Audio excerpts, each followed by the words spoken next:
Hello and welcome to Guy Logic. My name is Temco and today we are taking a look at Dirt Rally. So what is Dirt Rally all about? Well, the name really says it all. It is a rally game made by codemasters, and it really tries to capture the essence of what it is to be driving down hurdling speeds and trying to stay in control of your car without destroying yourself, your car and everything around you. So the game is pretty hard, pretty harsh, but it's also very customizable, very good looking, and it offers a very compelling rally experience. Let's get started in the options menu. And let me get you all up to date on what this game is doing technically on the PC and what it isn't.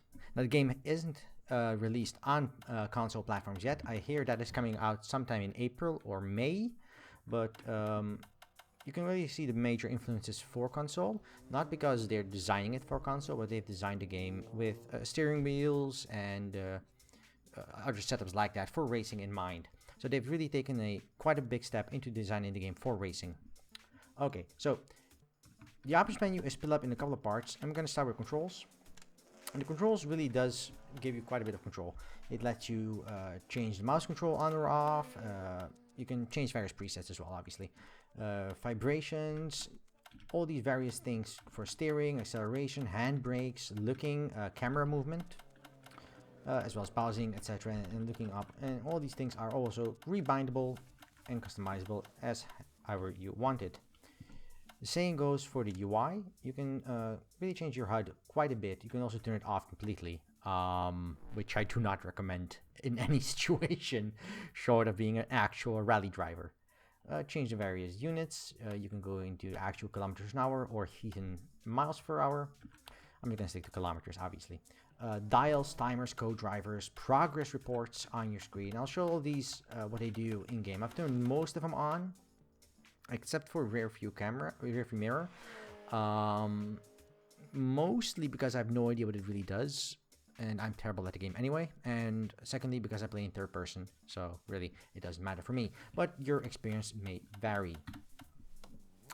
Audio also has a ton of sliders and something weird going on. Obviously it has these TV options and flat. I'm gonna assume that's mono audio, and all the way up to headphones. You have some dynamic range, low and high, and then you have the music, various sliders for menus, replays, effects, engine, speech, voice chat, which I've turned off all the way down, and surfaces such as like the ground and gravel and concrete and like your tires beeping over them. It sounds really good.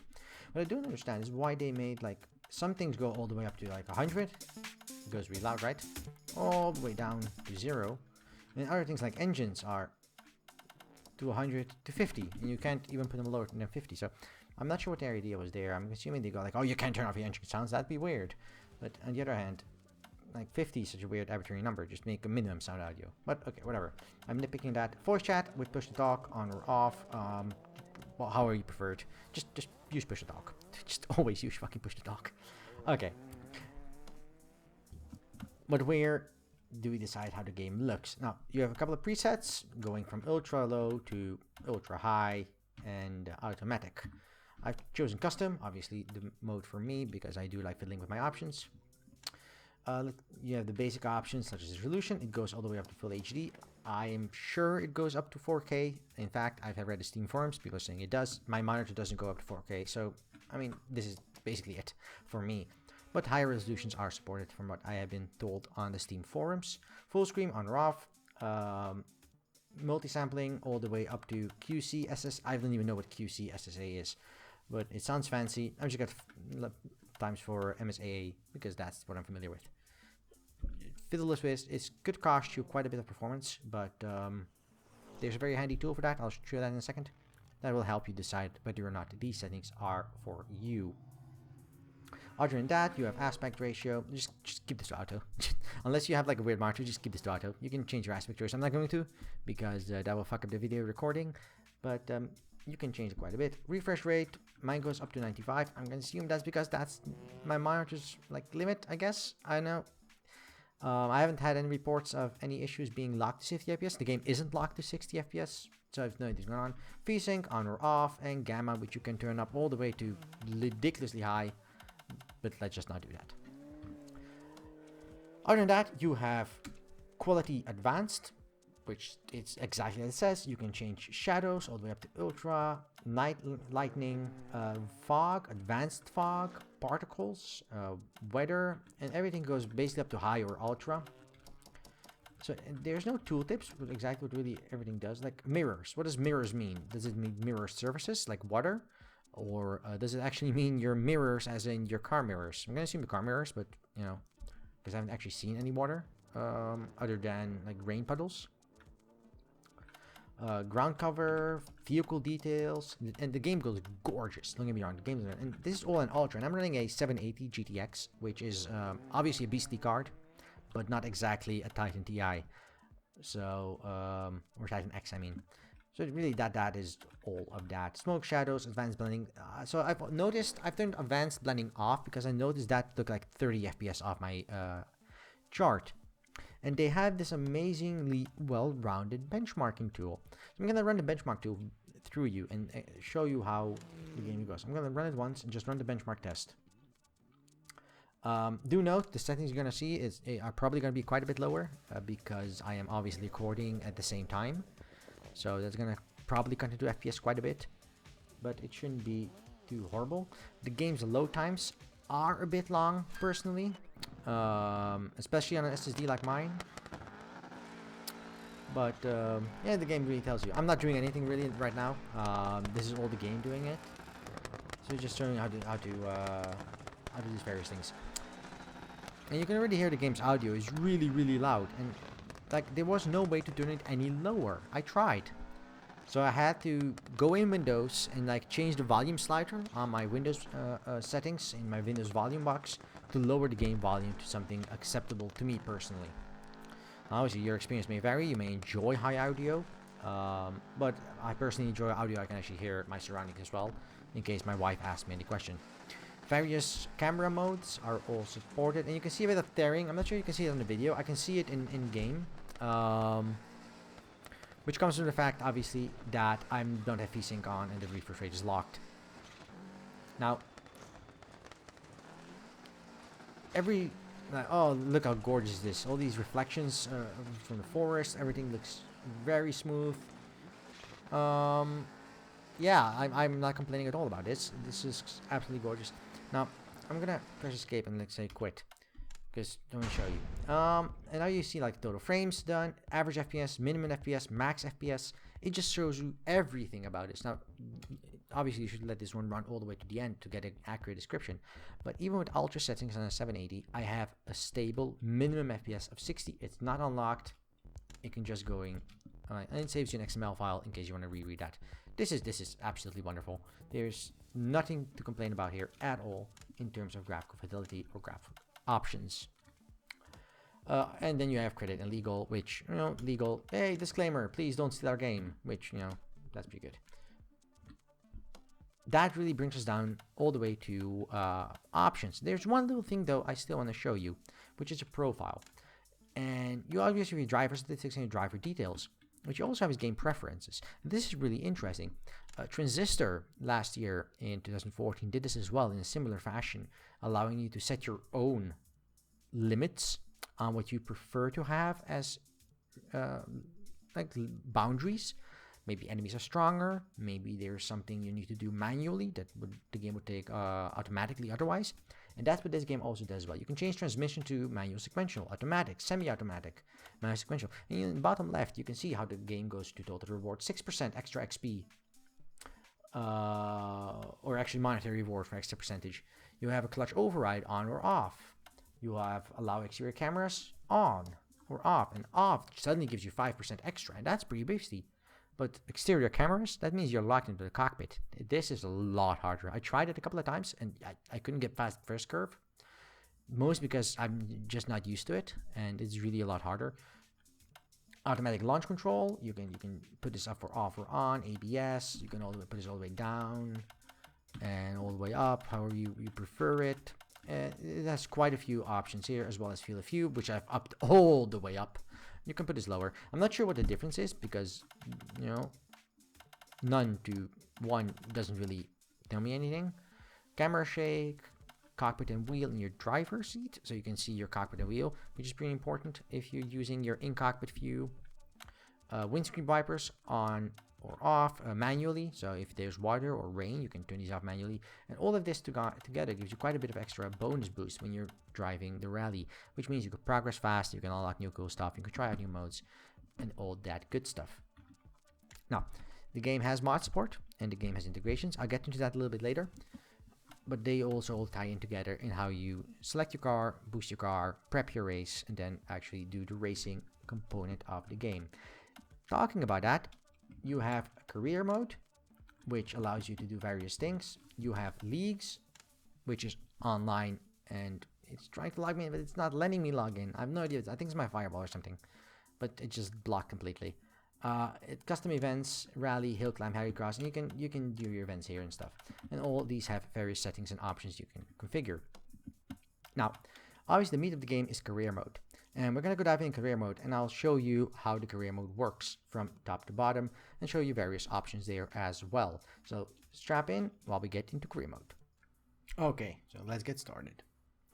Here in career mode, you have championships, online events, PvP events, the garage, team management, and custom championships. So let's get into the garage, and I'll show you what I dislike about this game the most. Currently, there are 2, 6, 8, about 12, 15, 17, 19, 21.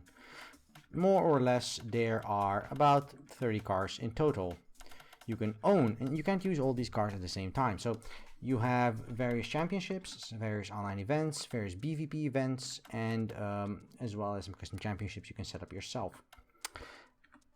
These are all the cars, and you can have these cars in like various forms of livery. Let me change four. This is one other thing. Like, why can't I just press? Oh, I can actually. I'm a dumbass. I just now noticed you can press this. So you can change livery. You can also use your keyboard, or if you have a control scheme. And this livery really doesn't do anything. It just changes the color. And if you like it, you can change it, and it looks pretty fancy. You can buy different cars based on what you like. I bought the Lancia, the only car unlocked. I didn't unlock any of the other cars yet, because that takes forever, and I'm absolutely horribly terrible at this game. Holy shit. But okay, enough of that. Unlocking better cars allows you to unlock better races, allows you to upgrade better things, and allows you to unlock more team management. And you can see how many kilometers I need to still drive to unlock the various engineers.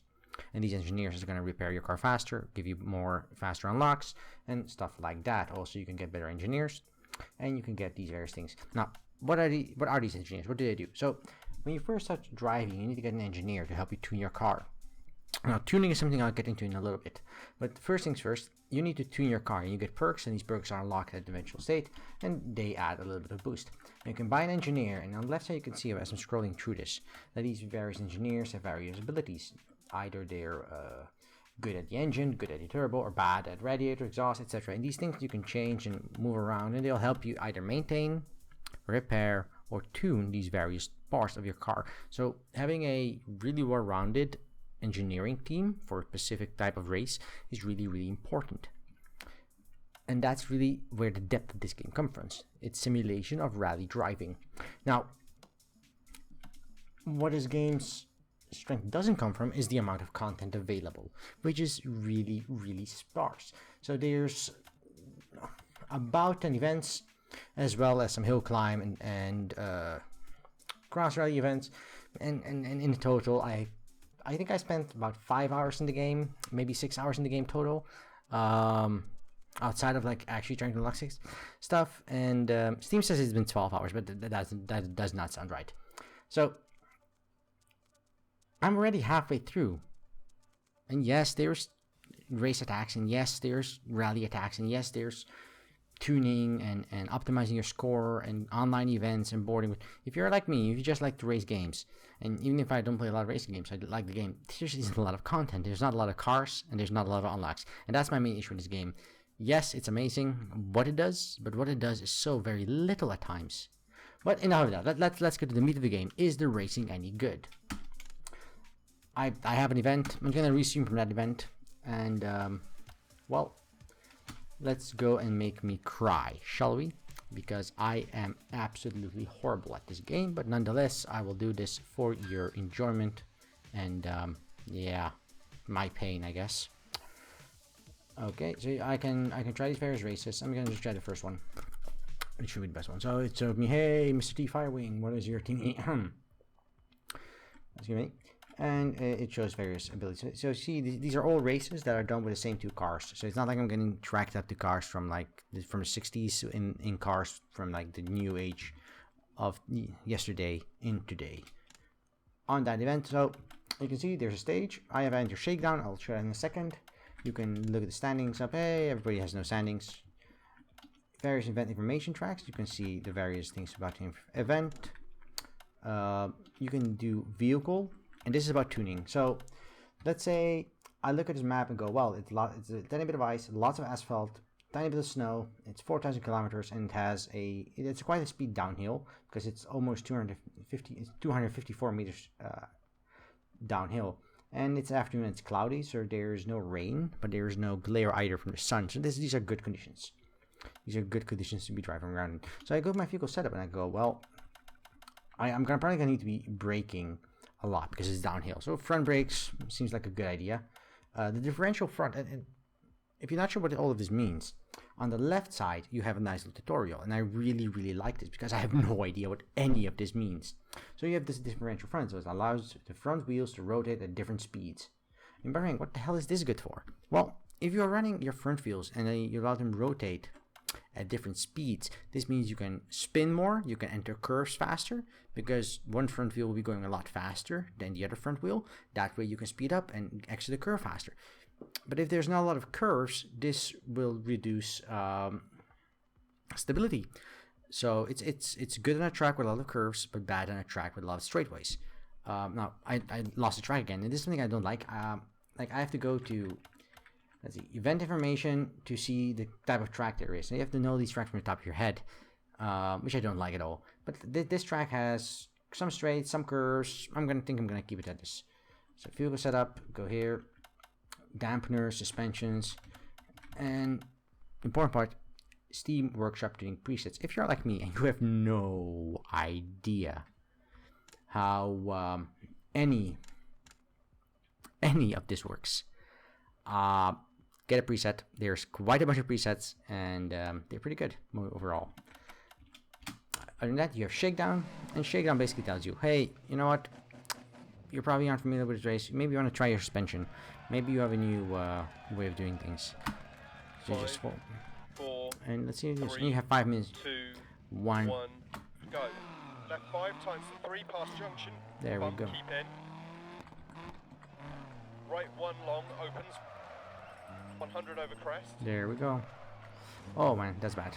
I already crashed. Left 5 long. Okay. So you can see the control of the game. Oh man, it's really tight on controls, and the audio is so crisp and clean. Oh god, no, don't do this. Oh man, and the damage is persistent as well between various stages. Actually, I'm on manual transmission. I'm trying to grab some, because I'm terrible at driving automatics, because in real life I also drive an automatic. Oh man. So I fucked up, and I have a broken tire, so I have to repair it, and I get a bunch of penalty for doing so.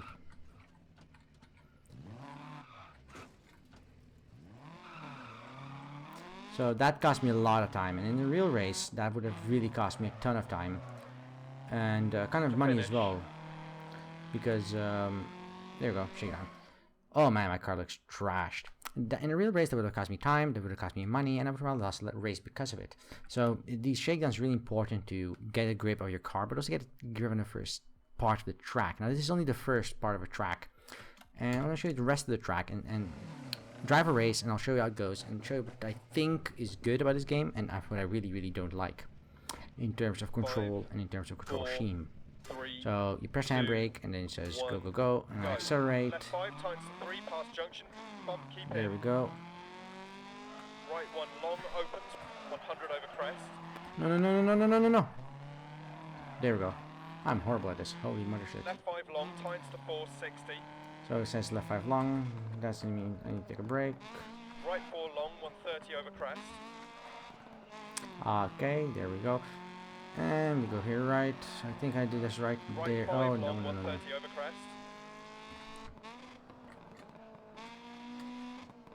There. And you can change gears and stuff. So one of the things that annoyed me really quite a bit was the fact that the control scheme was really designed for using a controller or a steering wheel. Oh shit, no. So the default scheme they have for using a keyboard, and you don't use a mouse, you use a keyboard. You really use a keyboard. Is quite annoying really, because I had to rebind most of the keys. Gas and brake were in very different spaces than oh man, I'm fucking up. Really different locations here and there, allowing you to really mess up your controls. You have to relearn your controls. They were nothing like other games that we're used to playing. Anything from Need for Speed to other racing games like Forza or whatever. Oh man, damn it. Damn it. Don't do this.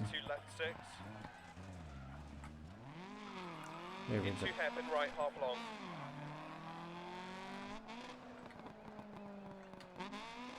Right 6 over 100. Here. Hairpins. You see how they announce things here. So I rebound most of the keyboard controls, and at that point it went quite well, I guess. Right 5 times to 4. And that go. So I'm 15 minutes behind on split 2. Left 3 opens. Right 5. Into caution left 5. One of the other things that is pretty cool with this game is like you might be thinking, oh, why don't you just always stay in first, second gear? Oh man, no.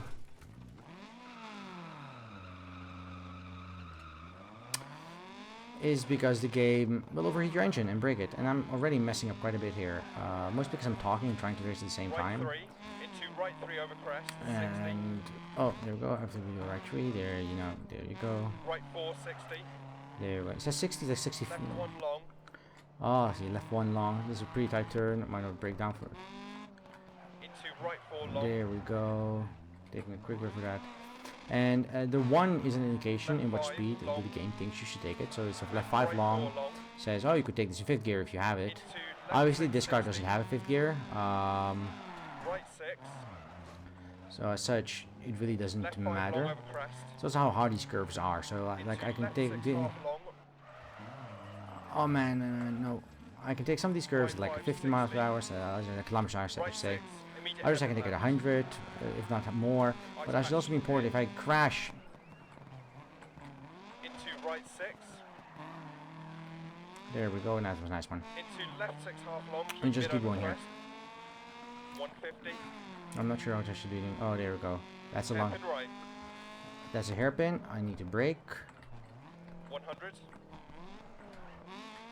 There we go. Left Switching long, around. right over crest. And straight ahead. Okay, I think I'm almost done with this race.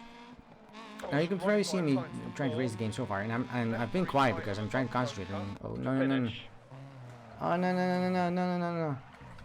Oh man, I messed up quite a bit, didn't I? Let's see if I can get over finished. Somewhat complete. Okay, mother god.